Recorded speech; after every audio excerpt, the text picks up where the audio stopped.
Kepala Otoritas Jasa Keuangan OJK Jawa Barat Darwisman menyatakan hingga saat ini eskalasi geopolitik di Timur Tengah belum memberikan dampak signifikan terhadap perekonomian Indonesia khususnya Jawa Barat. Ia menegaskan salah satu indikator yang menunjukkan kondisi masih terkendali adalah pasokan bahan bakar minyak atau BBM yang tetap mencukupi.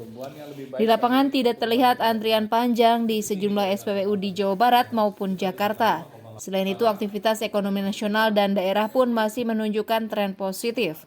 Pertumbuhan kredit perbankan secara nasional masih berada di kisaran 9%, disertai pertumbuhan aset dan dana pihak ketiga yang stabil. Untuk Jawa Barat, Darwisman mengakui pertumbuhannya sedikit di bawah nasional, namun tetap menunjukkan kinerja positif. Berdasarkan data OJK hingga akhir Januari 2026, sektor perbankan dan industri keuangan di Jawa Barat masih stabil dan mendukung perekonomian daerah.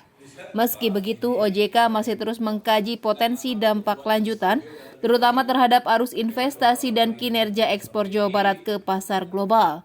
Sebagai langkah antisipasi, OJK mendukung kebijakan efisiensi yang diambil pemerintah termasuk rencana penerapan work from home atau WFH secara berkala untuk menghemat konsumsi energi.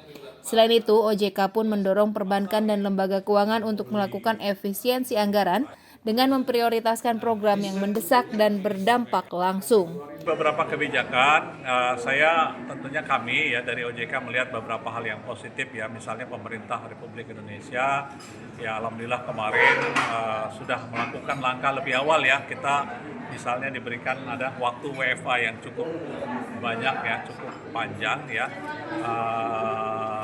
Kalau saya melihat, memang saya belum hitung kira-kira dampaknya, tapi terlihat ya, kira-kira akan terlihat nanti dengan dampak WFH itu tentunya akan terjadi penghematan ya, penggunaan bahan bakar yang luar biasa ya, gitu ya.